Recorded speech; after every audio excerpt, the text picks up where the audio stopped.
Hello, আসসালামু আলাইকুম সবাইকে। এএসআর ফিশ ফার্ম থেকে স্বাগতম। আজকে আপনাদের দেখাবো কীভাবে ফাইটার মাছ ব্রিডিং করাতে হবে। প্রথমত এখানে আমি 2 থেকে 3 দিন পুরাতন পানি নেব, তারপর এখানে কিছু বাদাম পাতা দিয়ে দেব। পানিটা অবশ্যই 3 দিন পুরাতন নিতে হবে।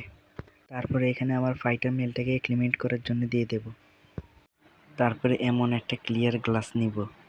তারপরে এই ক্লিয়ার গ্লাসে ফিমেলটাকে নিয়ে নেব। তারপর যেই ট্যাঙ্কে আমরা ব্রিড করাবো ওই ট্যাঙ্কে রাখবো। ফিমেলটাকে অবশ্যই ছেড়ে দেওয়া যাবে না, এমন ক্লিয়ার গ্লাসে রেখে দিলে মেলটা জোড়া নেওয়ার জন্য ঘোরাঘুরি করবে। যদি দেখি মেলটা আর অ্যাটাক করতেছে না, তার মানে বুঝবো জোড়া নিয়ে নিয়েছে। তারপর আমরা ফিমেলটাকে ছেড়ে দেব। আপনারা চাইলে মেলটা বাবল ফোলানোর পর ফিমেলটা ছাড়তে পারেন। আমি আগেই ছেড়ে দিয়েছি, বাবল ফোলানোর পরে ছাড়তে পারেন। অবশ্যই ব্রিড করার সময় উপরে একটা জাল দিয়ে দেবেন। ব্রিড করার সময় মাঝে মধ্যে মাছ লাফ দিতে পারে। পরের দিন এসে দেখি আমার ফিমেলটা ডিম দিয়ে দিয়েছে এবং ডিমের কাছে মেলটা ফিমেলটাকে যেতে দিতেছে না, কারণ ফিমেলটা নিজের ডিম নিজেই খেয়ে ফেলে। আর আপনারা লক্ষ্য করলে আমার এখানে দেখবেন বাবলের ভেতর অনেকগুলো গুটি গুটি সাদা ডিম আছে।